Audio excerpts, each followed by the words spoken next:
Hello friends, आप सबों का मेरे यूट्यूब चैनल में स्वागत है। आज की क्लास में मैं आप लोगों को विनोबा यूनिवर्सिटी के बीएड के सिलेबस के अनुसार पेपर 12 के पहले टॉपिक पर डिस्कशन करूँगी। पहला टॉपिक ही है समावेशी शिक्षा की अवधारणा। तो जो भी कॉन्सेप्ट है उसके बारे में डिस्कशन करेंगे। यह बीएड के लिए बहुत ही इम्पोर्टेंट टॉपिक है क्योंकि बच्चों को जानना बहुत ही इम्पोर्टेंट है बीएड में कि कैसे उन लोग के साथ ट्रीट किया जाए। तो चलिए स्टार्ट करते हैं। हम लोग क्वेश्चन आंसर के माध्यम से इस वीडियो को कंप्लीट करेंगे। तो पहला क्वेश्चन है, एक ही क्वेश्चन इस वीडियो में रहेगा। समावेशी शिक्षा की अवधारणा को बताएं तथा उसकी विशेषता का विस्तृत वर्णन करें। एग्जाम में जैसे क्वेश्चन पूछा जाता है उसी तरह इस वीडियो में आंसर क्वेश्चन है, उसके बाद आंसर है। तो समावेशी शिक्षा की अवधारणा पहले बताएंगे, फिर उसकी क्या क्या विशेषता है उसको बताएंगे। तो समावेशी शिक्षा की अवधारणा मतलब कॉन्सेप्ट ऑफ इंक्लूसिव एजुकेशन। समावेशी शिक्षा में सामान्य विद्यालय में बाधित व सामान्य बालकों को एक साथ शिक्षा प्रदान की जाती है। समावेशी शिक्षा का आधुनिक युग में विशेष महत्व है। समावेशी जो शिक्षा है इसमें चाहे वो सामान्य बालक हो या विकलांग बालक हो, दोनों को एक साथ रखा जाता है और शिक्षा प्रदान किया जाता है। अभी के समय में समावेशी शिक्षा बहुत ही इम्पोर्टेंट रोल अदा करता है। इसके आगे मनोवैज्ञानिकों में इस बात को लेकर काफी मतभेद रहे हैं कि बालकों को विशिष्ट शिक्षा विशिष्ट विद्यालयों में दी जाए या फिर इनको भी सामान्य विद्यालयों में ही पढ़ाया जाए ताकि उनमें हीन भावना ना आए और मुख्य धारा से अलग ना रहे। बहुत सारे भगवानों के मन में ये भावना आते रहा है कि एक ही विद्यालय में उन लोग को पढ़ाया जाए या फिर उन लोग के लिए दूसरे विद्यालय का निर्माण कराया जाए। अगर उन लोग को दूसरे विद्यालय में रखा जाए जहाँ सिर्फ अपंग विद्यार्थियों को या फिर किसी भी प्रकार के बाधित बालकों को रखा जा रहा है सिर्फ एक ही विद्यालय में, तो उन लोगों के मन में शायद हीन भावना उत्पन्न हो सकता है। इसलिए एक ही विद्यालय में सबको जहाँ तक संभव हो उन बालकों को एक विद्यालय में ही शिक्षा प्रदान करना चाहिए। विद्यालय में विभिन्न प्रकार के बच्चे पढ़ने के लिए आते हैं। जो बच्चे शारीरिक रूप से विकलांग होते हैं वे एकदम से पहचाने जाते हैं, किंतु जो बालक मानसिक रूप से बाधित होते हैं उनकी पहचान करना काफी मुश्किल कार्य है। जो बालक शारीरिक या मानसिक रूप से अपंग होते हैं वे सामान्य बच्चों से की अपेक्षा कुछ कम सीख पाते हैं। जो अपंग बालक होते हैं वो बालक सामान्य बालक से कुछ कम ही सीख पाते हैं। और हम लोग देखते हैं कि जिसका आंख में प्रॉब्लम है, हाथ में प्रॉब्लम है, पैर में प्रॉब्लम है, किसी भी प्रकार का विकलांग है शारीरिक रूप से, तो आराम से देख के हम लोग जान सकते हैं कि अरे ये विकलांग है। लेकिन अगर मानसिक रूप से विकलांग है तो हम लोग पहचानना बहुत मुश्किल होगा कि ये मानसिक रूप से विकलांग है। और ऐसे बालक जो विकलांग होते हैं वो थोड़ा कम सीख पाते हैं, तो इनको थोड़ा स्पेशल ट्रीट करना चाहिए अच्छे से। फिर विशिष्ट शिक्षा का मुख्य उद्देश्य इस प्रकार के बच्चों में छिपी हुई योग्यता को उभारना है। जो विशिष्ट बालक होते हैं उनमें कोई ना कोई योग्यता होगा, उसको निकालना है ताकि उनकी योग्यता का प्रयोग देश के हित में किया जा सके। आज समय की आवश्यकता है कि केवल प्रतिभावान बालकों की तरफ ही ध्यान न दिया जाए बल्कि वे सब बालक सामान्य से कम हैं उनकी तरफ भी उचित ध्यान दिया जाए ताकि वे भी देश के मुख्य धारा की में अपना योगदान का देश की उन्नति में योग्यता देकर देश की उन्नति कर सके। यहाँ पर कहा गया है कि जो सामान्य बालक है वो सिर्फ नहीं, जो कर सकते वो सिर्फ वैसे बालक पर हम लोग को ध्यान नहीं देना है। जो अपंग है नहीं कर सकते वैसे बालक पर भी ध्यान देना है और देखना है कि वो बालक किस चीज में अच्छा कर पा रहा है, और जो चीज में अच्छा कर पा रहा है उसको और उसके बारे में बताते जाना है ताकि वो उस क्षेत्र में आगे बढ़ सके और हमारे देश की उन्नति में वो भी अपना योगदान दे सके। इस बात की आवश्यकता है कि वह 3Rs मतलब रीडिंग, राइटिंग एंड मैथमेटिक्स के साथ विशिष्ट बालक किसी भी क्षेत्र में दूसरे सामान्य बालकों से पीछे ना रहे। यहाँ पे कहा गया है कि जो सामान्य बालक है उससे विशिष्ट बालक पीछे ना रह सके, चाहे रीडिंग के मामले में, राइटिंग के मामले या मैथमेटिक्स में है। ऐसे असमर्थ बालकों के लिए विशेष विद्यालय की स्थापना की शुरुआत 18वीं सदी के मध्य में हुई थी। जो विकलांग बालक है उन लोग के लिए अलग विद्यालय की शुरुआत 18वीं सदी में किया गया था। ऐसे विशिष्ट विद्यालयों की स्थापना 18वीं सदी में किया गया था। लेकिन जब से मनोवैज्ञानिकों ने शिक्षा के क्षेत्र में प्रवेश किया है तो यह महसूस किया है कि हमें इस विशिष्ट बालकों को अलग नहीं रखना चाहिए। जो ये विशिष्ट बालक है उन लोगों को अलग नहीं रखना चाहिए, मनोवैज्ञानिकों का कहना है, क्योंकि यह मनोवैज्ञानिक सामाजिक, आर्थिक व शिक्षित शिक्षा की दृष्टि से उचित नहीं है। अगर उन लोगों को अलग रखेंगे तो वो सामाजिक और आर्थिक दृष्टि से तथा उसका जो भी शिक्षा की दृष्टि है उससे उचित नहीं होगा। अब क्रुंगसांग के अनुसार विशिष्ट बालकों को की शिक्षा संपूर्ण शिक्षा का हिस्सा है। इनके अनुसार जहाँ तक मुमकिन हो विशेष कक्षाओं को हतोत्साहित करना चाहिए। विशेष कक्षाएं तभी लगानी चाहिए जब कोई दूसरा रास्ता ना हो। यहाँ पे कहा गया कि ये क्रुकंसक की जो भी एक्स्ट्रा क्लास लिया जाता है अपंग बालकों को का, तो उन लोग का जो क्लास है ये बिना मतलब का नहीं लेना चाहिए। अगर उन लोग को जरूरत है तभी लेना चाहिए, या तो उन लोग का जो क्लास है सामान्य बालकों के साथ ही सिर्फ लेना। समावेशी शिक्षा का प्रत्यय अभी नया है तथा सामान्य लोगों ने इसका महत्व समझना शुरू कर दिया है। स्वयं सेवा संस्था भी इस क्षेत्र में सफलतापूर्वक प्रभावी रूप से काम कर रही है। शिक्षा शास्त्रियों का यह मानना है कि बच्चों को विशेष विद्यालयों की अपेक्षा सामान्य विद्यालयों में ही शिक्षा देनी चाहिए।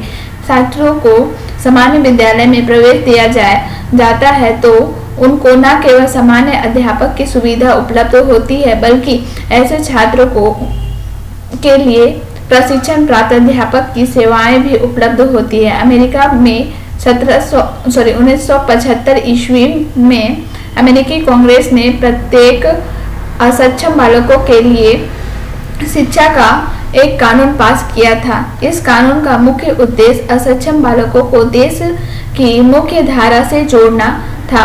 मुख्य धारा से यह अभिप्राय है कि शारीरिक या मानसिक दोष वाले बालक सामान्य बालकों के साथ पढ़ेंगे तथा उनको विशेष प्रकार की सहायता दी जाएगी। यह जो समावेशी शिक्षा है यह नया शिक्षा है और इस शिक्षा के बारे में लोग अभी समझना शुरू किए हैं। इसके लिए अनेक अभी संस्थाएं बने हैं जो समावेशी शिक्षा को प्रभावी बना रहे हैं। अगर ये सामान्य विद्यालय में इन बच्चों को रखा जाता है तो सिर्फ सामान्य शिक्षक ही नहीं होते, वहाँ पे उनके लिए एक विशेष टीचर भी होता है जो उनके अनुसार उनको ट्रीट करे और अच्छी उन्नति के लिए आगे बढ़ाए। अमेरिका में सबसे पहले 1775 में अमेरिकी कांग्रेस के द्वारा प्रयत्न किया गया कि जो असक्षम बालक है उन लोग को भी सामान्य बालकों के साथ रखा जाए और इसके लिए कानून पास किया।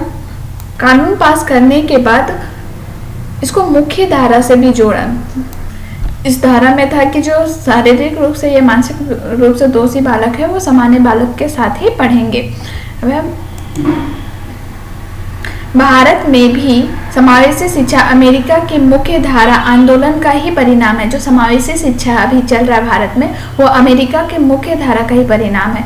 इस आंदोलन का मुख्य उद्देश्य विकलांगों की मुख्य धारा में लाना है। जो विकलांग लोग हैं उन लोग को मुख्य धारा में लाना है। इस धारा के अनुसार आंशिक रूप से अपंग बालकों को सामान्य कक्षा में पढ़ने तथा उसकी अच्छी देखभाल अध्यापक तथा दूसरी सहायता देने के लिए अच्छे परिणाम सामने आए हैं। इस बात पर अधिक जोर दिया जा रहा है कि कम अपंग बालकों को विशेष शिक्षा की जगह पर समावेशी या मुख्य धारा की आवश्यकता है।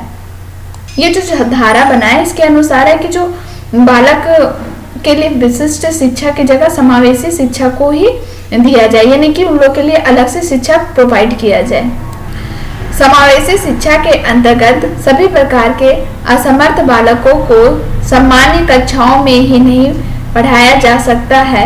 इसका मुख्य उद्देश्य यह है कि असमर्थ बालकों को तभी सामान्य कक्षा में डाला जाए जब वहाँ का वातावरण उसकी आवश्यकताओं के अनुसार हो और वे अपने आप को दूसरे बच्चों से अलग महसूस ना करें। असमर्थ बालक जो होते हैं उन लोगों को तभी सामान्य कक्षा में रखना है जब उसका कक्षा का वातावरण वैसा हो। जो बालक है अपंग बालक, वो उसकी जो नीड है वह उपलब्ध और जो भी आवश्यकता है उसको वहाँ पे मिल सके सामान्य कक्षा में। अब है दूसरा पॉइंट, समावेशी शिक्षा की विशेषता। जो समावेशी शिक्षा है उसकी विशेषता को हम लोग पॉइंट पर डिस्कशन करेंगे। तो पहला पॉइंट है सभी विद्यालयों में सभी के लिए शिक्षा, मतलब सभी विद्यालय में है कि सभी विद्यार्थियों को शिक्षा प्रदान करें। समावेशी शिक्षा के अंतर्गत बाधित यानी कि शारीरिक रूप से विकलांग बच्चों एवं सामान्य बच्चों, हर एक प्रकार के बच्चों के लिए सभी स्कूलों में शिक्षा प्रबंध किया जाए, मतलब सभी स्कूल में हर एक प्रकार के विद्यार्थी के लिए शिक्षा प्रदान किया जाए, पहला था। दूसरा पॉइंट था विभिन्नताओं की पहचान तथा चिंता करना, जो भी विभिन्नता है उसकी पहचान करना है। समावेशी शिक्षा पद्धति में बच्चे की शारीरिक, बौद्धिक, मानसिक, सामाजिक एवं सांस्कृतिक आदि अनेक विभिन्नताओं की पहचान करती है, उन्हें अंगीकृत कर तदनुसार जरूरतों को ध्यान में रखते हुए संज्ञानात्मक, संवेगात्मक तथा सृजनात्मक विकास के अवसर को उपलब्ध कराती है। ये जो समावेशी शिक्षा है ये अलग अलग प्रकार की जो बच्चों की भिन्नता है उसको पहचानती है तथा उनके अनुसार जो भी जरूरत होता है उसको उस बच्चे को दिया जाता है समावेशी शिक्षा में। तीसरा पॉइंट है विशिष्ट शैक्षिक जरूरत वाले बच्चों की स्वीकृति एवं समर्थन। समावेशी शिक्षा विशिष्ट शैक्षिक जरूरत वाले बच्चों जैसे शारीरिक रूप से बाधित, श्रवण, दृष्टि या वाक बाधित, मानसिक रूप से असमर्थ आदि करीब सभी प्रकार के बच्चों को उसी वर्तमान शारीरिक अथवा मानसिक अवस्था में स्वीकृत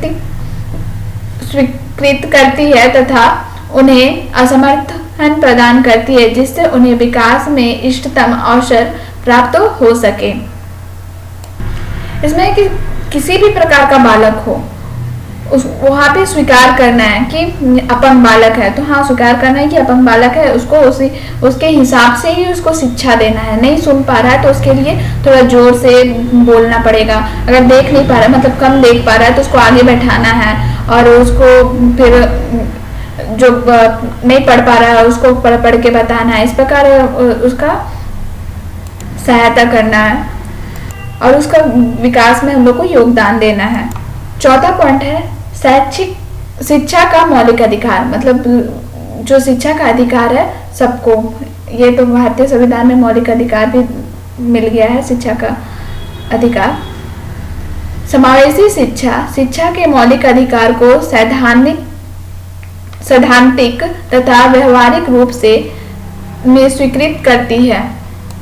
हालांकि शिक्षा के अन्य प्रणालियों में भी बच्चों के शिक्षा के अधिकार को स्वीकृत किया गया है, परंतु समावेशी शिक्षा पद्धति में इस अधिकार की भावना सर्वाधिक विद्यमान है। इस शिक्षा पद्धति में यह प्रावधान किया गया है कि किसी भी विद्यालय द्वारा किसी भी निम्न शारीरिक, मानसिक तथा आर्थिक स्तर के बच्चों को प्रवेश लेने के लिए अधिकार से वंचित नहीं रखा जा सकता है। मतलब किसी भी प्रकार का बालक हो उसको एडमिशन ले लेना है, जिस क्लास का एज हो रहा है उसके हिसाब से उसको एडमिशन कर लेना। अगर 8 साल है तो उसको 3 क्लास में डालना है तो 3 क्लास में डालना है।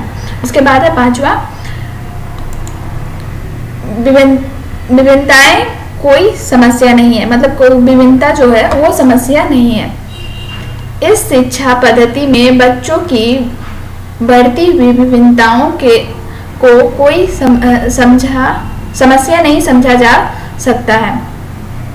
छात्र किसी भी धर्म का हो, कोई भी भाषा जानता हो, चाहे वह लड़का हो या लड़की, किसी भी लिंग का क्यों ना हो, किसी भी सांस्कृतिक या सामाजिक माहौल से वह क्यों ना आ रहा हो, शारीरिक मानसिक गुणों से भिन्नता क्यों ना हो, बच्चे की परस्पर सीखने, सामाजिक रूप से सहसंबंध होने एवं समायोजन होने के दुर्लभ अवसर उपलब्ध है।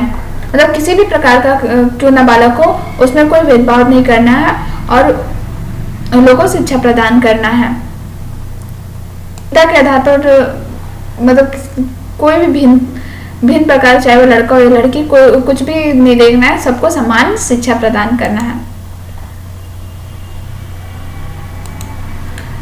सुदृढ़ नीतियां तथा नियोजन।